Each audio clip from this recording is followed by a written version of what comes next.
Please help me. I can't live without my children. Please help me. I've gone to the police. I've gone everywhere. There's nobody. They're not going to do anything. They're not going to do anything. I don't know how long it's been now. I've not seen my children. Please, please. My baby is autistic. She cannot do anything for herself. She cannot walk. She cannot talk. She cannot do anything. Please, I don't know what to do again. Please, you're the last hope I have. Please.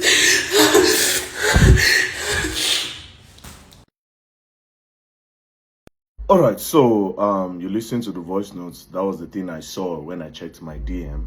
No, so I saw this message. It says, he took my kids from me, he beat me, naked me, and threw me out. Please help me. The police have not been able to do anything. My kids are not going to school anymore.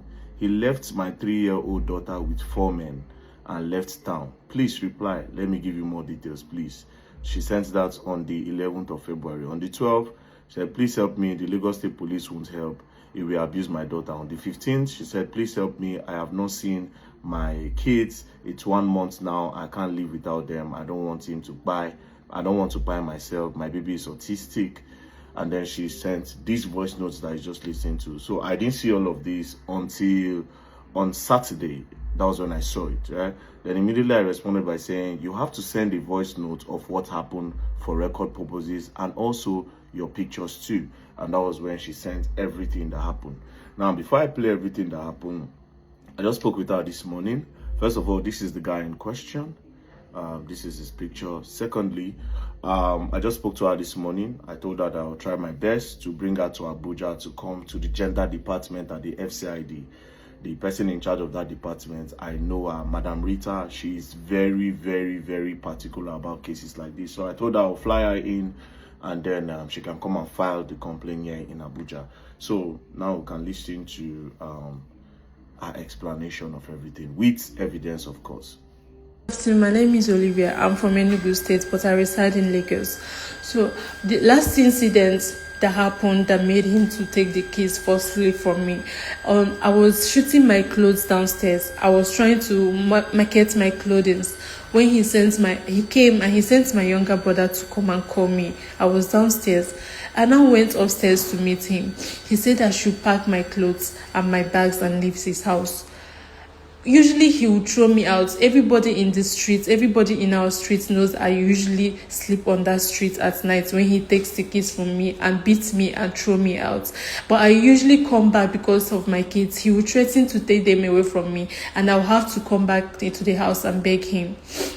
So that day, he told me, he said I should pack my bags and leave the house. I said I was not going anywhere. I want to take my children. I want to take my kids with me and that I'm not going anywhere. That it's been so long that every time he throws me out and I leave the kids for him, that I am not going anywhere. I wasn't going to go anywhere that day. So he said that, okay, no problem. Since I don't want to leave, that he's going to show me what he's capable of. He started dragging me and he wanted to throw me off the staircase. He usually throws me off that staircase. Like I'm used to being thrown off that staircase. So he wanted to throw me off the staircase as usual. And unfortunately for him, I bent the other side and I had to fall through the step and I hit my head on the floor. I wasn't even paying attention to know if anything happened to my head. And I was running towards my kids. I just want to go and get my baby girl. And I was thinking that if I carried the baby, that he wasn't going to do anything to me. But immediately I carried the baby, he started dragging me and my baby upstairs. My baby is 3 years old. He started dragging both me and the baby upstairs. He dragged us upstairs, and all the locks in our house are broken. All of them are broken because of the beating. Whenever he's beating me like that, all his friends, they will rush in because he keeps boys in the house. So his friends will rush inside and break the door to rescue me. So that's why all the locks are broken. So a few days before then, he changed all the locks. And I was wondering why. The room where I sleep, he changed it to fingerprints. That was the most unnecessary thing to do. But I didn't see any reason why he had to do that. So when he dragged me upstairs with my baby, he said that I was wondering why he changed the lock to fingerprint. That this is when I will see why he changed it to lock fingerprints. He then jumped the door, he locked it behind me. And he said I should drop the baby. I refused to drop my baby because I was thinking that if I'm carrying the baby, he wasn't going to do anything much to me. I'm used to the beating. I have scars all over my body. There is a stab wound. He stabs me at every opportunity he gets. So I was already used to the beating. But I refused to let my girl go. So he started hitting me. He brought out a pressing iron, the iron they used to press clothes. So I was looking for either iron for a long time, for like 3 days before. I wanted to use it to iron my boys' clothes. So he brought it out and started hitting me with it. He was hitting me. He was hitting my girl. He was hitting me. He was hitting my girl. And anyway, I tried to cover myself with the baby, he will hit me, and he still hit the baby. So he managed to take the baby from me and flinged her. I would even get the chance to check if the baby landed on the floor. She was just screaming and screaming, and the baby landed. I didn't get the chance to check where the baby landed at. So he started pushing me. He bites me on my back. I have evidence. I have videos of all these things from beatings from previous years and many months ago. So he started beating me out of the room, biting me and everything. So he dragged me out to the passage and he naked me. His friends were there. His cousins were there. They were even the ones that brought blanket to cover me, wrapper to cover me up, and they were begging me that I should at least leave, because it's every time he was doing that to me, that I should at least leave. It's only when I survive that I can be able to be there for my kids and everything, that I have to survive at least to be able to see my kids.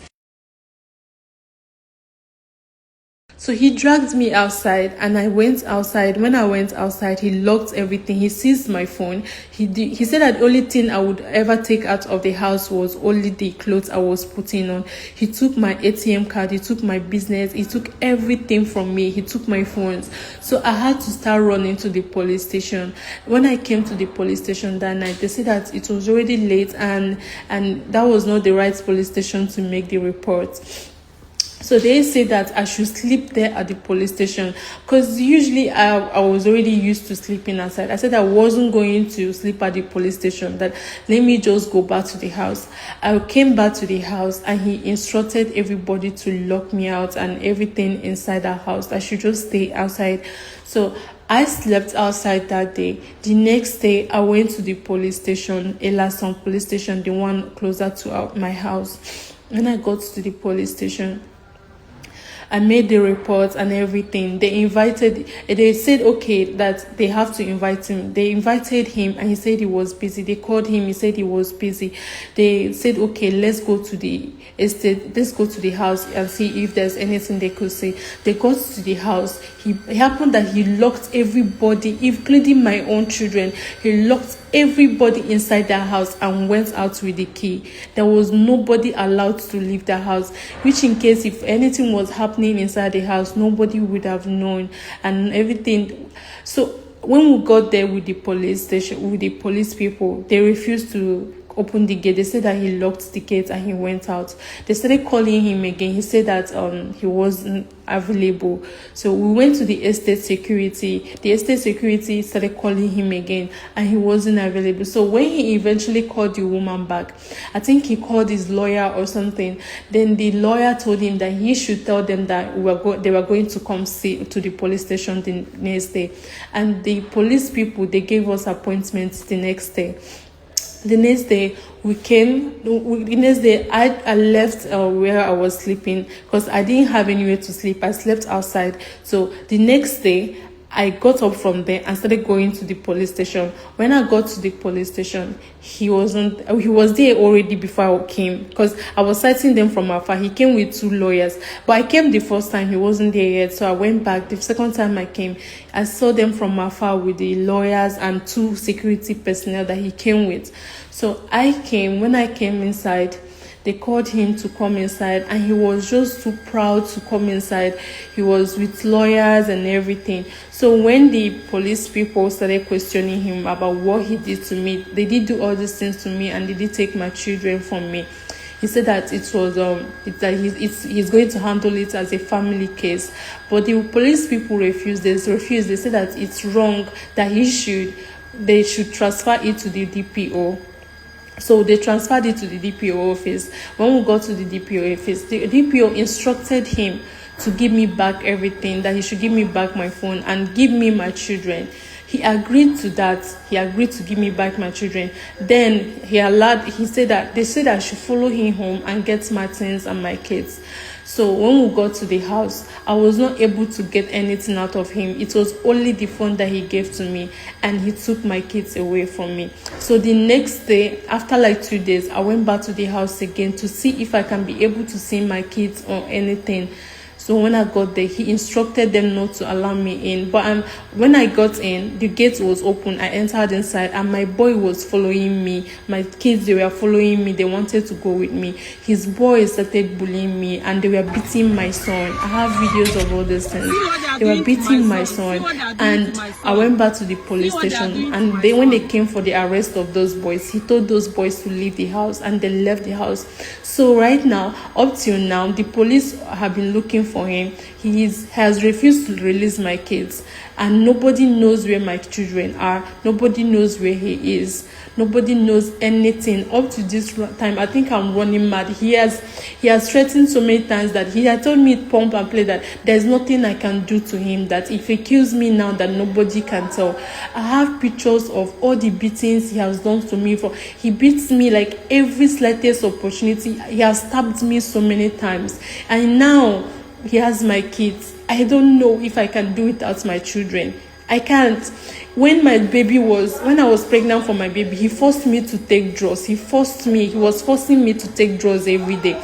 And because he doesn't want the pregnancy, he said that I have taken my kids from me so many times because I was too small. I'm a small girl. I've not grown up. He married me when I was very small. He has done a lot of things to me throughout the years. He used to stab me. He used to beat me. He would not allow me to do anything for myself. He said nobody can do anything. He said that nobody can do anything. He forcefully takes my kids away from me. That's every single time. He will beat me, naked me on the street. The people living in our streets knows that. But I couldn't do anything because of my children. I couldn't live because of my children. He has separated from me. He has filed separation. The police have been looking for him, and he has refused to show up. And the police are saying there is a limit to what they can do, that they cannot give me, they cannot. Please, if there's anything, any other information or anything I need to, because I cannot stay without my children. My baby, they're not going to school. The school have been calling me that they have not seen them. He went and dumped my kids with his mom, and they're not taking my calls, they're not taking anything. The first time they collected these children from me, they beat me up. Him and his family, they beat him up. Even his younger brother slapped me, and they took my boy from me when I was pregnant for the second baby. So right now they're trying to do the same thing again, but the only difference is that this is not anywhere. I'm already in Lagos, so the Lagos states are fighting. They were looking for him, so he had to run. He took my kids and he dumped them with his mom, and he ran away. Nobody is taking. I don't know where the kids are. It's getting to 2 months now. I've not set my eyes on these children.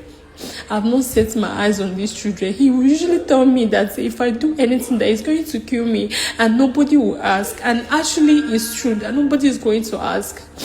Please, the last hope I have. Like, I have exhausted every other hope. I've been to Lagos State Domestic Violence. I've been looking for him, and he has not been able to do anything. I went to this thing. They said that there's limit to what they can do, that I should go get a lawyer. And he took my business from me. He took all the businesses I have from me. I couldn't even get a dime out of it. And he hacked on my business page, and he took out orders from my clients. And I've been paying back all these things over the months. And I've also gone into debt. I don't even have money to get a lawyer to begin with. And he knows all those things. He took them from me so that I will not be able to fight him. I don't know what to do again. I cannot stay without my children. Those children, he has been abusive to them. he has been very abusive to those children. My children cannot stay in his hands. And the worst part is that he's not even, how long has it been now? It's getting to 1 month. Those children have not set their eyes on me. They have not set their eyes on me. And they have